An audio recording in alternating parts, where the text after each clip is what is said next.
इतिहास के पन्नों से आज फिर आपके सामने एक नया इतिहास निकाल करके लाया गया है। तो आइए जानते हैं कि 19 जुलाई को इतिहास के पन्नों में क्या कुछ घटित हुआ था। 19 जुलाई 1827 को उत्तर प्रदेश के नगवा में मंगल पांडे का जन्म हुआ था। मंगल पांडे का जन्म भारत के उत्तर प्रदेश के बलिया जिले के नगवा नाम के गांव के एक ब्राह्मण परिवार में हुआ था। इनके पिता का नाम दिवाकर पांडे था। ब्राह्मण होने के कारण मंगल पांडे सन 1849 में 22 साल की उम्र में ब्रिटिश ईस्ट इंडिया कंपनी की सेना में बंगाल के नेटिव इन्फेंट्री 34वीं बटालियन में भर्ती हुए, जिनमें ज्यादा संख्या में ब्राह्मणों को ही भर्ती किया जाता था। 29 मार्च 1857 को बैरकपुर परेड मैदान में मंगल पांडे ने रेजिमेंट के अफसर लेफ्टिनेंट बाग पर हमला कर उसे घायल कर दिया।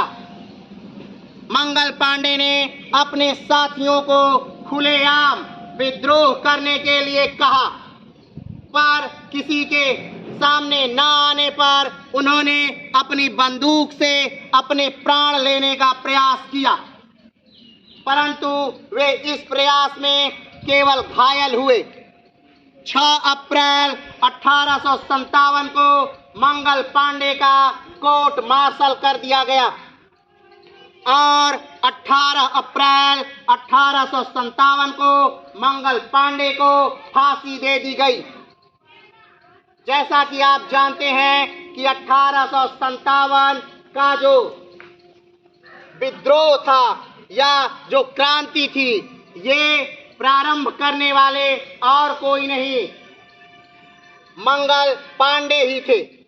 मंगल पांडे ही वो व्यक्ति थे जिन्होंने बिगुल बजाया था क्रांति का, जिन्होंने उस कारतूस को प्रयोग करने से मना कर दिया जिसमें गाय और सूअर की चर्बियां मिली हुई थी, क्योंकि उस समय उस कारतूस को दांत से खींच करके बंदूक में भरना पड़ता था।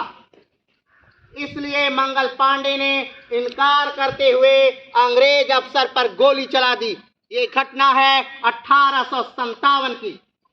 और इसके बाद देश के हर एक कोने में स्वतंत्रता संग्राम का बिगुल बज गया, चाहे वो बिहार हो, यहाँ से कुंवर सिंह हो, या फिर झांसी से रानी लक्ष्मीबाई हो, चाहे कानपुर से तात्या तोपे हो, चाहे अवध से बेगम हजरत महल हो, चाहे दिल्ली से बहादुर शाह जफर हो, चाहे मेरठ से सैनिक हो, ये सारे लोग कहीं ना कहीं इस 1857 की पहली क्रांति में कूद पड़े।